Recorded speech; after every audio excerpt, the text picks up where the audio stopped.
The signal came through the communication array at 3 in the morning, Earth time. Captain Brooks was already awake in the command center, staring at reports on alien movements near the outer planets.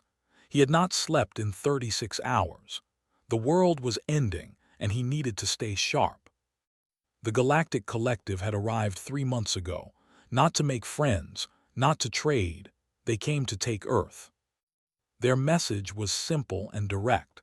Surrender in 72 hours or face destruction. Every government on Earth received the same transmission. Every military force understood what it meant. Humanity had 1 week to prepare for the worst day in its history. Brooks was a military man.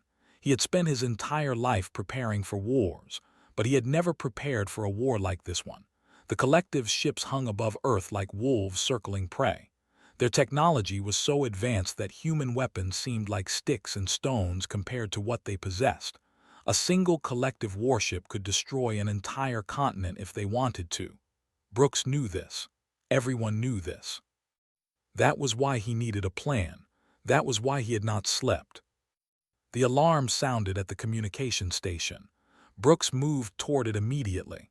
The operator, a young woman named Rachel Wilson, was pale. Her hands shook as she reached for the audio controls. "Captain, we have an incoming message from Governor Adrian Foster on 452B, Rachel said. "It is marked urgent." Brooks nodded and waited. The message came through static and digital noise. Governor Foster's voice was angry but controlled. The words coming through the speakers made Brooks' blood go cold. "Earth Command, this is Governor Foster. I have just received the Collective's ultimatum. I want to be direct with you about what I think of their demands. We are humans.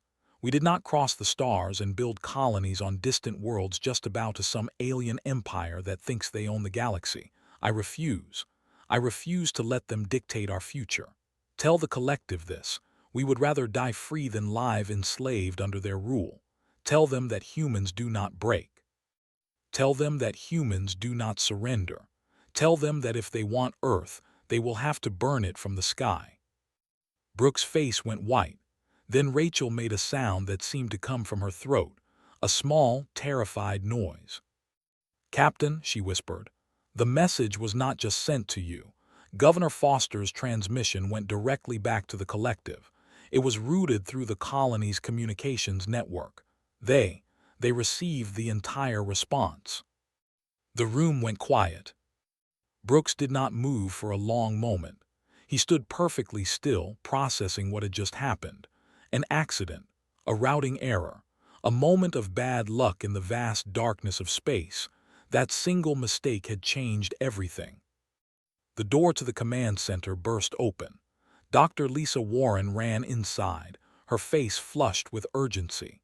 She was the chief diplomatic advisor, and she had been monitoring the same channels that Brooks had been watching.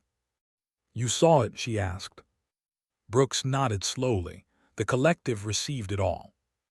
"Then we need to prepare a response," Lisa said. "We need to contact them immediately.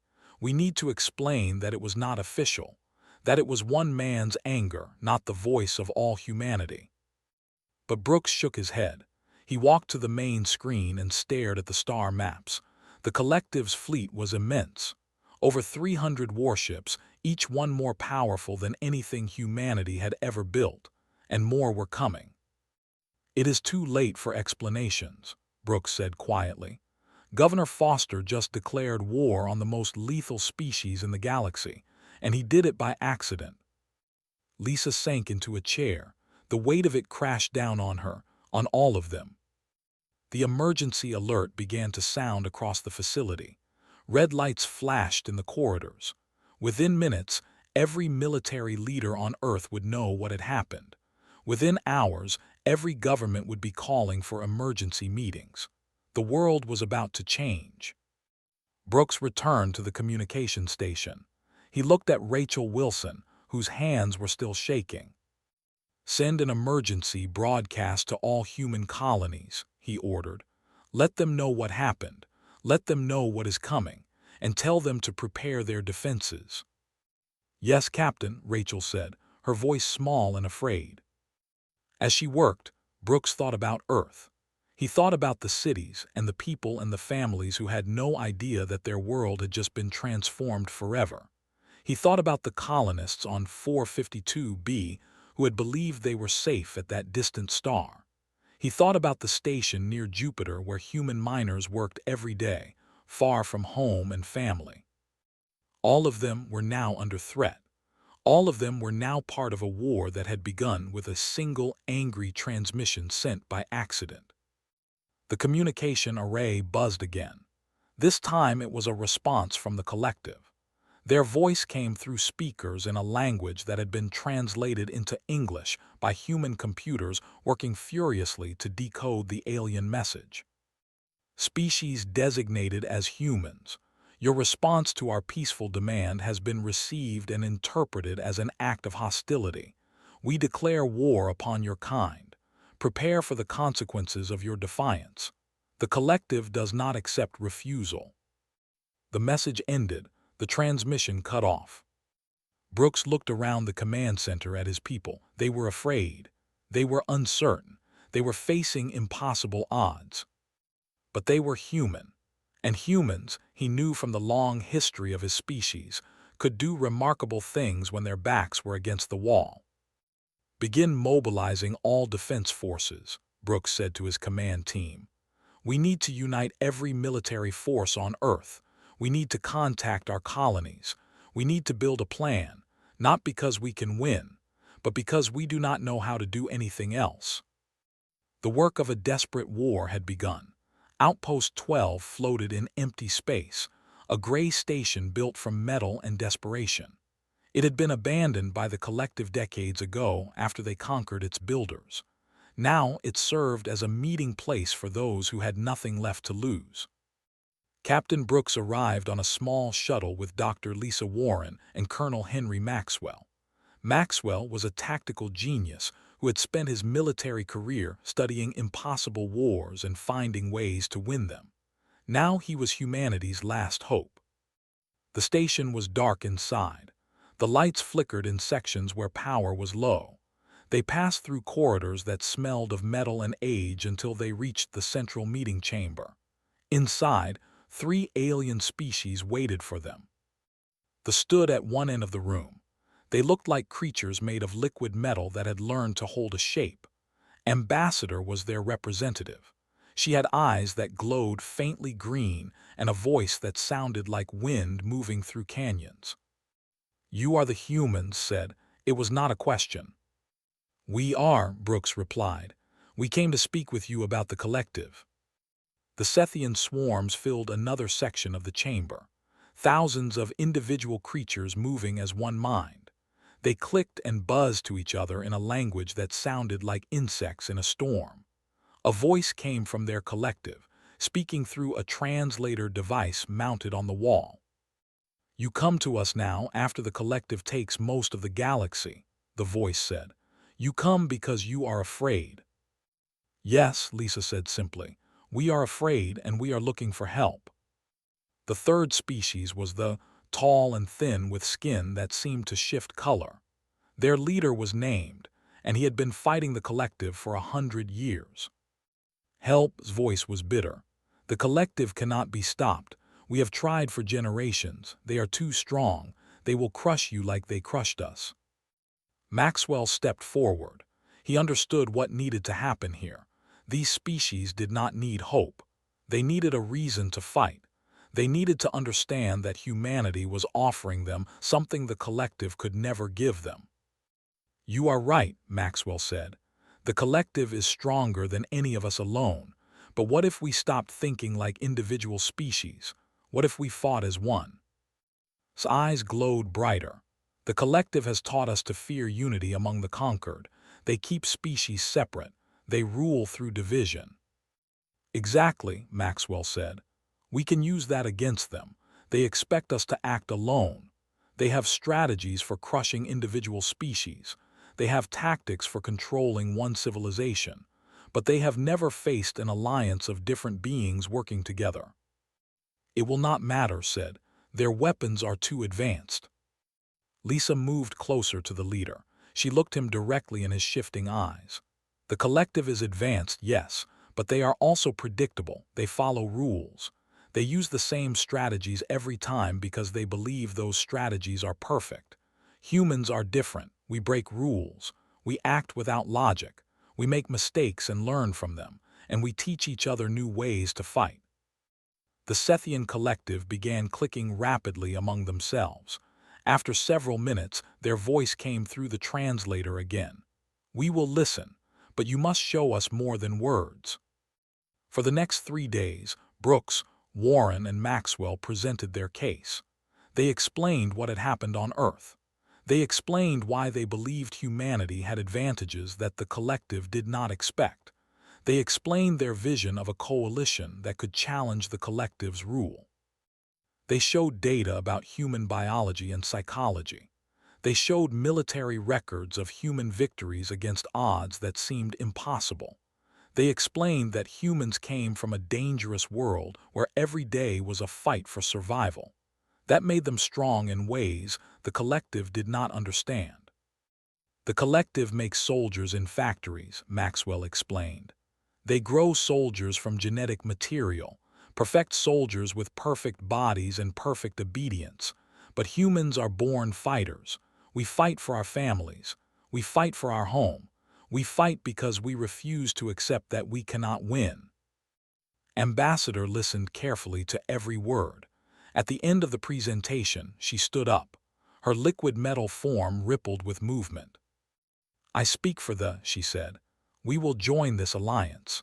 We have lived under collective rule for too long. We have forgotten what it means to choose our own future. If humanity believes we can fight, then we will fight." The Sethian collective buzzed and clicked for a long time. Their translator finally spoke. "The Sethian hive will join. We have lost many minds to the collective. We wish to stop them from taking more." All eyes turned to. The leader was silent. His skin shifted from purple to blue to red and back again. The color changes showed his emotions: anger, fear, hope, all of them warring inside him. "I have fought the collective for 100 years, finally said. "I have seen many die. I have seen colonies burn. I have watched as they conquered everything I fought to protect. You offer me a chance to fight again. That is all a warrior needs." He extended his hand toward Brooks. Join your alliance, human. Let us show the collective what it means to face united enemies." Over the next week, they began to plan. Ambassador revealed something critical to the alliance. She had access to the collective's strategic files. She had learned their patterns of attack. She had studied how they thought. "The collective believes in superiority," explained as they reviewed data. "They think that superior technology means superior victory. But humans, Sethian, and all think differently. The collective cannot predict how you will act because you do not always act logically. This is your advantage." Maxwell nodded slowly. A plan was beginning to form in his mind. It was a desperate plan. It was almost certainly impossible, but it was the only plan they had. "We need to unite all human forces," he said. "We need to train together with our new allies, and we need to prepare for a war that the collective will not see coming." As the coalition began to organize, Brooks looked at the alien faces around him. Days ago, he had been alone. Humanity had been alone. Now they had allies. They had hope. It was not much, but it was something. And sometimes something was enough to change the course of history. Dr. James stood in front of a conference room full of military leaders and alien commanders. On the wall behind him were images of Earth, mountains, oceans, deserts, storms, ice sheets, volcanoes, a world that tried to kill anything that lived on it. "Humans did not evolve on a safe world," said, pointing at the images. "We evolved on everything on Earth is trying to kill you. The weather turns deadly. Predators hunt you. Earthquakes shake the ground beneath your feet. Diseases kill you from inside your own bodies. Humans have spent millions of years learning how to survive in a place that does not want you to live." He clicked to the next image. It showed a human soldier, muscular and strong, but tiny compared to a collective warrior shown beside him. Physically, the collective soldiers are superior, continued. They are stronger, they are faster. Their bodies are engineered for combat. On paper, there is no comparison, but paper does not matter in war. What matters is what happens when everything goes wrong. Click to another image. It showed a human soldier bleeding from a serious wound, still moving, still fighting. Humans heal faster than almost any other species, he said. We have pain tolerance that other beings do not possess. We can continue fighting even when we are badly injured. A collective soldier who loses too much blood will shut down. A human will keep fighting until they physically cannot move. Colonel Henry Maxwell leaned forward in his seat. He understood where was going with this. More than that, continued, humans innovate under pressure. When everything falls apart, when the situation is hopeless, that is when humans find new ways to solve problems. We do not think like the collective. We do not follow rigid procedures. We break rules. We try impossible things. Sometimes those impossible things work. Ambassador's glowing eyes focused on. You are saying humanity's strength comes from suffering. I am saying humanity's strength comes from never giving up when everything tells them to quit, replied. The collective has never had to struggle. They conquered most of the galaxy without real resistance. They expect wars to go the way their computers predict. But humans are unpredictable. Humans are desperate, and desperate beings do remarkable things. Over the next 2 weeks, training began. In underground facilities on Mars, human soldiers worked alongside warriors. They were designed for defense and had thick armor like skin, but they moved slowly. The humans showed them how to use their weight against opponents, how to fight in confined spaces, how to turn their strength into technique. On Europa, beneath the ice, Sethian swarms trained with human pilots. The swarms could process information incredibly fast and coordinate thousands of minds at once, but they could not make individual decisions. Humans taught them about intuition and risk-taking. They showed them how to break away from the swarm mentality and make bold moves that no individual Sethian could ever make alone. They worked with human soldiers on the surface of Earth itself. They had fought the collective for 100 years and knew many of their tactics, but they had never combined their knowledge with human flexibility. Watched as human soldiers took their rigid combat training and mixed it with improvisation. They set traps using the environment. They used misdirection and deception. They fought dirty. The collective teaches honor in combat, told his warriors after watching humans practice. Humans teach survival. In war, survival is more important than honor. One of the most important trainers was Sergeant. He was a young human soldier with an incredible survival instinct. He had grown up in harsh conditions on the edges of human settlements. He knew how to move through difficult terrain. He knew how to use limited resources to maximum effect. He knew how to stay alive when everything around him was hostile. Taught the alien warriors something the collective had never expected them to learn: how to fight in environments that were hostile to their biology. The collective warriors fought in controlled conditions in their armor and their ships, taught the coalition how to fight in extremes, in radiation storms, in freezing temperatures, in dust storms that blocked visibility, in places where the collective's advanced sensors could not function. A human will go into hell if they think it will help them survive, told a group of warriors. Your species think about survival. Humans think about protecting their families. That is a different level of motivation. We do not ask ourselves if we can win. We ask ourselves if giving up means we fail the people we love. That is what makes us strong. In orbit above Jupiter, Lieutenant Grace trained pilots from all 4 species. Was a human pilot with incredible skill and even more incredible nerve. She had learned to fly in the dangerous asteroid fields near Mars. She could make ships do things that were supposed to be impossible. The collective builds computers to fly their ships, explained Tu and Sethian pilots. The computers follow the best logical patterns, But in a fight, the best pattern is often the one no one expects. Humans do not always think logically. We take crazy risks. Sometimes those crazy risks save our lives. She demonstrated by flying a human fighter into an asteroid field at speeds that made the alien pilot's nervous system scream. She wove between rocks with millimeters of clearance. She made the ship roll and spin in ways that the expected flight path. And when her sensors showed approaching enemies, she did something that made all the alien pilots gasp. She turned directly toward them instead of running away. In most logic, you run from superior forces, said calmly as she flew. In human logic, sometimes you charge directly at them because that is the last thing they expect. And when they are confused, when they are trying to predict your actions and failing, that is when you strike. 3 weeks into training, the reports started coming in. The collective's fleet was moving. They were mobilizing. They were preparing for a war they did not believe they could lose. General Robert Chase, commanding officer of Earth's Combined Defense Forces, called an emergency meeting. All the military leaders arrived at the same time. Human and alien commanders standing together for the first time with a single purpose. "The collective is coming," Chase said simply.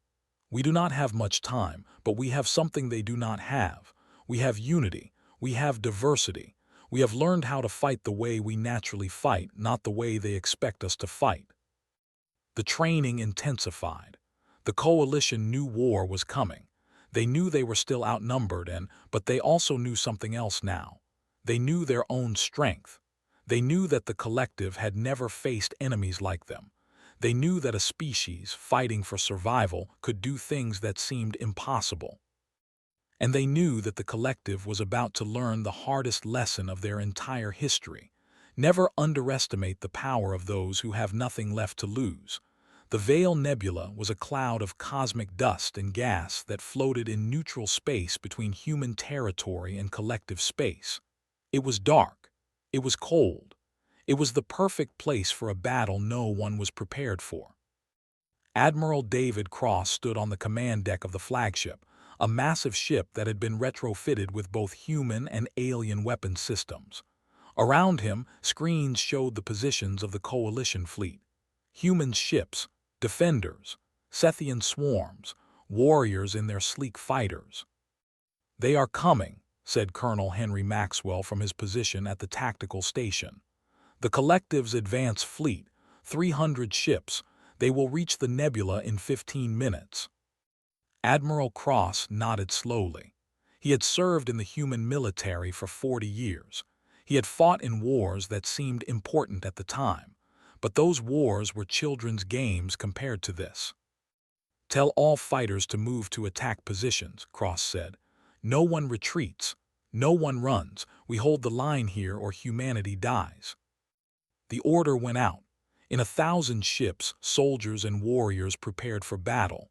Human pilots checked their weapons. Commanders tightened their armor. Sethian collectives merged together, ready to function as one massive mind. Pilots meditated, preparing themselves for death. Captain Morgan was a human commander leading the fighter squadron. She sat in the cockpit of her small, fast attack fighter and watched the radar screen. The collective's fleet appeared as red dots, countless and countless and countless. It was like watching an ocean wave about to crash down on them. "All pilots, this is Morgan," she said into the communication system. "Remember your training. Remember what you learned about fighting unpredictably. The collective expects us to run. The collective expects us to follow standard defensive patterns. We are going to do something different. We are going to hit them hard and fast, and we are going to make them react to us instead of us reacting to them." The first shots were fired from long range. Collective weapons were powerful but slow. They followed predictable trajectories. The coalition ships had learned to dodge them by moving in ways that seemed random and illogical. Specialist Tyler was a human tactical operator sitting in the main command center.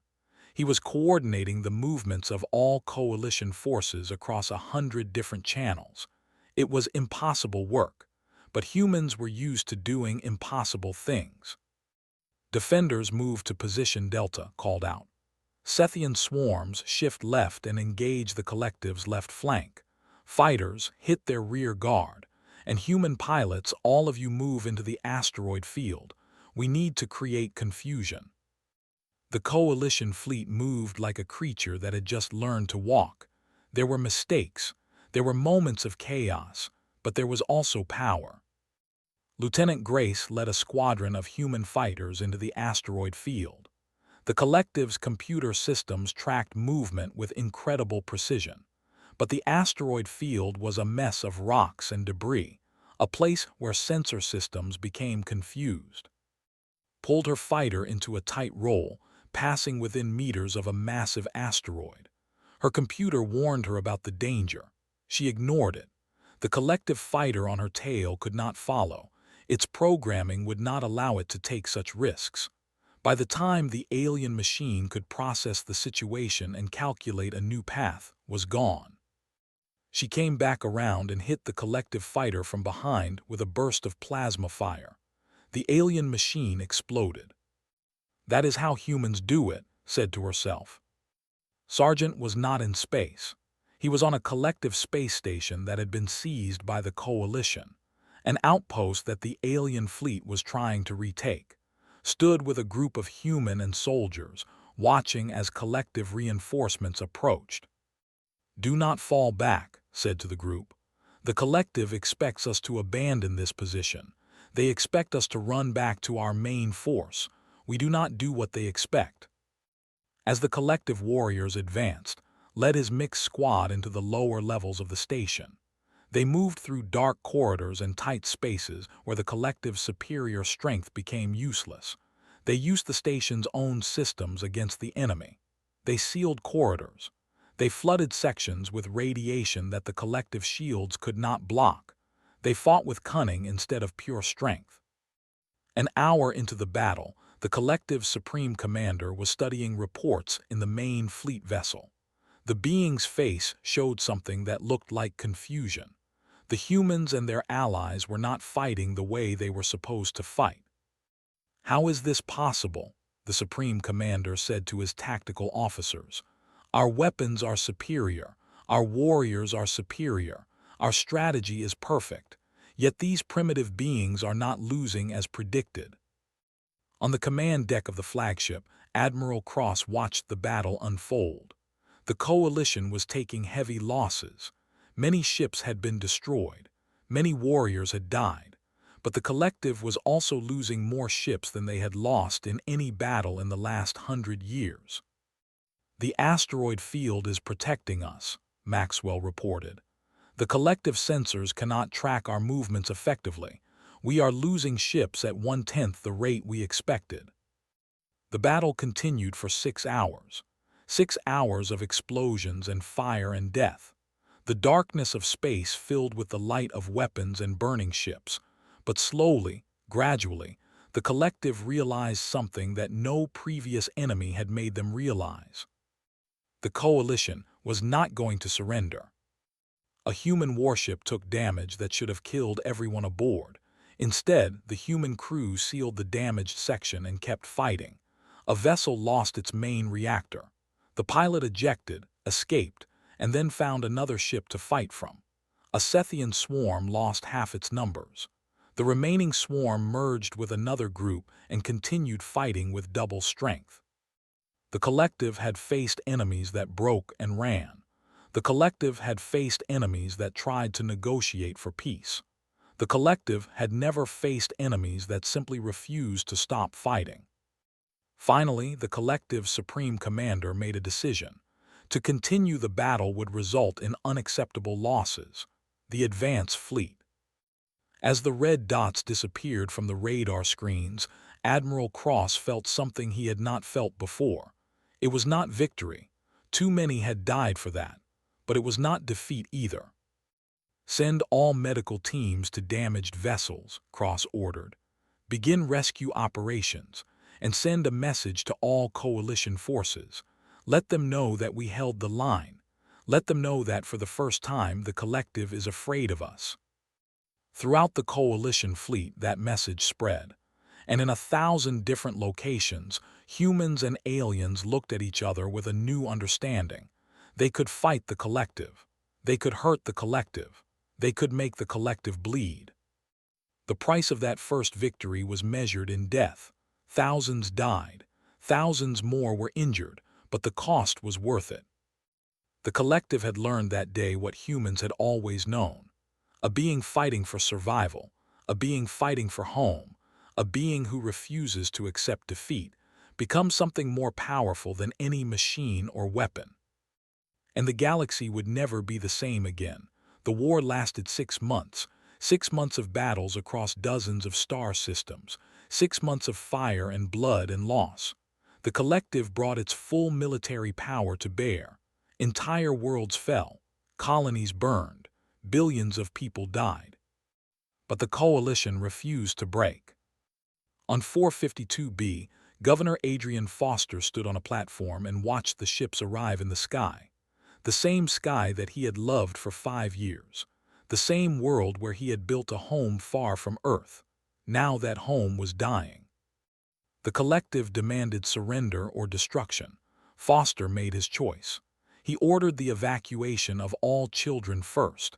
Every child on the colony would leave the planet, would escape, would live to see another day. The adults would stay behind. "We will buy them time," Foster said to his commanders. "We will fight. We will hold this ground until the last person falls. That is the human way." The defenses of 452b were weak compared to the collective's power. The colony would fall. Everyone knew that. But humans did not measure success by whether they could win. Humans measured success by whether they could protect what they loved. Foster stood in the command center as orbital bombardment began. He did not flinch. He did not show fear. He was a governor, a leader, a human. His people were watching. He needed to show them that it was possible to stand against the collective and not break. The first fusion bomb hit the colony. The ground shook. Alarms sounded everywhere. Foster did not move. "Keep fighting," he said into the communication system. "Every second we stand is a second more the children get away. Every shot we fire is a shot the collective does not fire at the evacuation ships. Keep fighting." In space near Earth itself, Admiral David Cross sat in the command center and studied the larger picture. The collective had sent 100 warships to fight in this sector. The coalition had 70 ships, and those ships had been damaged in previous battles. "They are overwhelming the defenders near Jupiter," Maxwell reported. "We are losing ground across the entire sector." Cross studied the tactical display. It showed something that made his mind work faster. The collective had concentrated their forces. They had left a section of their formation weak.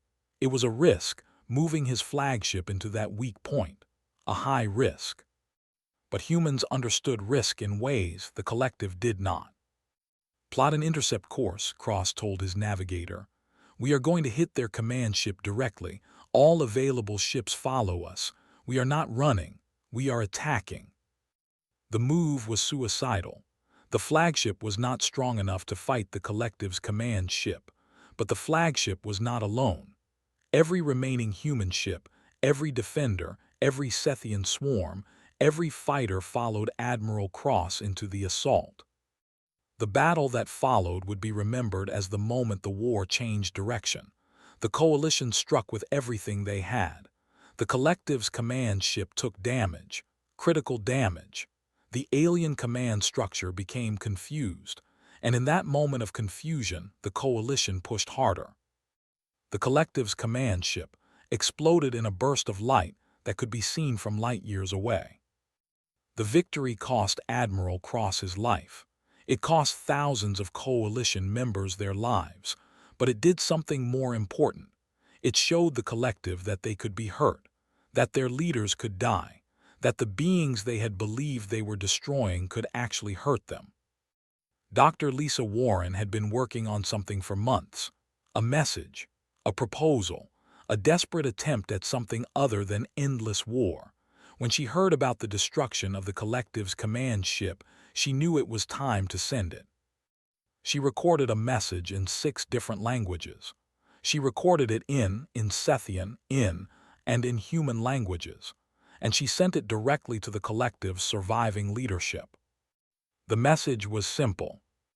We are not your enemy because we chose to be. We are your enemy because you came to our world and demanded that we die without resistance.